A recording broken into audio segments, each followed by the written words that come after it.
He's just snooping around. Who knows? That's a very interesting point. So you've got these administrators basically that got found out because of what you did. Wouldn't you? I mean, is that what we can assume? No, it's good to clarify that it's the administrator account. A lot of the time on a corporate network or a large organisation like the Army or the NASA isn't actually used. There isn't an administrator. But it's a built-in account, so you can't delete it. You can rename it. But that's for, say, if someone wanted to do something system-wide across the whole network, they would use that account to log in remotely, because that gives you full control over the machine. But it doesn't actually refer to a particular person. Oh, so no particular worker involved in that maintains the site or anything? That's correct, yeah. Although obviously they must have IT staff that look after things. Right, and didn't you encounter one such person, or was he an IT guy that on the other end? Yeah, he was a network engineer. Because I had graphical remote control of the machines, it was literally like sitting on the chair opposite the screen, opposite the monitor. I think I must have got the time zone wrong when he was working late hours or whatever, but he obviously saw the mouse moving across the screen. And next thing I know, WordPad flashes up and someone types, "Who are you?" And I panicked, didn't want to get caught. Thought very quickly on my feet and turned around my own investigations into an explanation to answer him. And I said, "I'm from Nippernet Security, which is the non-classified internet protocol and router network. And I've discovered some unauthorized scanning coming from this machine. And I'm here to investigate it." And he immediately, as a good employee of mine, human nature, tried to impress me with his knowledge and showed me this, did a virus scan, and pretty much showed me that the machine was clean. Wow. And then moved along. And he was never the wiser, or because I know that this was linked Maybe somehow to, well, right. But I mean, my understanding was it was linked somehow to you actually getting caught, what, a month later, or I don't know how much longer? I can't actually remember when that incident took place. I was doing this every night, all night, practically for 2 years. Not really looking after myself very much. So dates and things are a bit mangled. So this was a real passion of yours, in other words? Oh, yeah. And would you say, was the passion for information related to UFO and hidden technology? Was that kind of your passion, or what would you say is your passion in that regard? I passionately believe that we should all have this technology. And not so much, obviously, if you could confirm the existence of extraterrestrials and their contact with us, then that would be good. But to me, it was more important to have this free energy system. Okay. So what did you find out? About free energy and gravity, unfortunately, not at all. But the UFO thing, as far as I'm concerned, it may sound circumstantial to some, but as far as I'm concerned, it's proven. As part of the disclosure project, there was Donna Hare, a NASA photographic scientist, who had up to secret clearance, was in Building 8 of Johnson Space Center, she says in her testimony, and that one of her colleagues was doing some photographic work, invited her over to look at it, and she saw high-res satellite imagery, maybe 0.5 above the treetops.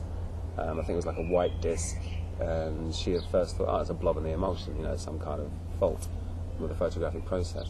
And he said, well, look, blobs in the emulsion don't have perfectly formed shadows going in the same direction as the trees, etc., etc. All the detail was there. And she basically was saying that they had this whole place in Building 8 for airbrushing out UFOs on a regular basis, because they then, NASA sell on their imagery to universities and the like. And having been all over other NASA installations already, I assumed the blank password scanning method would work the same in Johnson Space Center, and it did.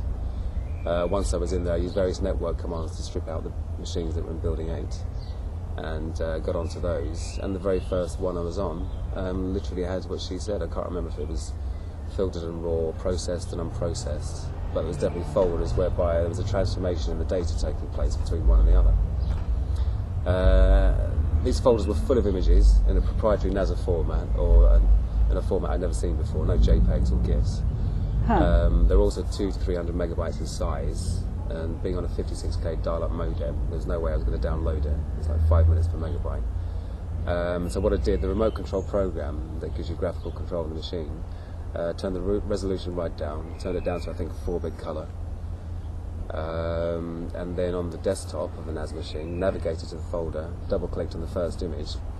The application launches, the image comes up on the screen, but it's still very, very slow. And what I saw, I was hoping to see exactly what she was describing, saucers and very definite imagery. And what instead I saw was, I assume it was the Earth. This was in sort of shades of grey, but you had the Earth's hemisphere, I think about 2/3 of the screen, and then halfway between the top of the hemisphere and the bottom of the picture, there was a classic sort of cigar-shaped object, but with sort of golf ball domes, geodesic domes, above, below, and this side, and I assume the other side as well, so to the left and right as well, and with very slightly flattened cigar ends. No seams, no rivets, no sort of telemetry or antennae or anything like that, and it just had a feeling of not being man-made. There was none of the sort of signs of manufacturing. So in essence, it was a craft, is what you're saying? Yeah. And when I first saw the top half of it, I thought, oh, well, it's a boring satellite picture or something. But as more of the thing was revealed, it was obvious it wasn't like any satellite I'd ever seen. Wow. And I've been space mad since I was about 14, so I've seen lots of pictures of satellites. Okay, so you knew what you were looking at to some degree. So basically, did you feel, I guess during those 2 years that you were doing this investigation, threatened by what you were doing? Were you, in other words, I mean, technically you got caught out by one guy, right? Was that the only time? No, I mean, that guy, that network engineer sort of saw me but didn't realise that I shouldn't have been there. The chap that actually caught me was in NASA when this photograph was about 3/4 of the way down on the screen. And you see the mouse move, he right-clicks the local area network connection icon, chooses disconnect, bash, that's me. And that's why it was such a strange moment. It was triumphant in a way. I thought I've completely corroborated what Donna Hare has said, on my own. But then got caught at the very same moment. Well, when you say you got caught, I mean, how did he catch you? I understand he closed down the network so you couldn't continue to visit. But does that mean he actually knew who you were at that point? Or did it take them a lot more investigation to find out actually where you came from? It took them a while longer, I think a good while longer, although I'm not sure how much longer, because again, I can't remember if that was fairly near the end of my investigations. I think that may have been late 2001, and I was arrested in March 2002. But what happened, I'm told, is that NASA and the various military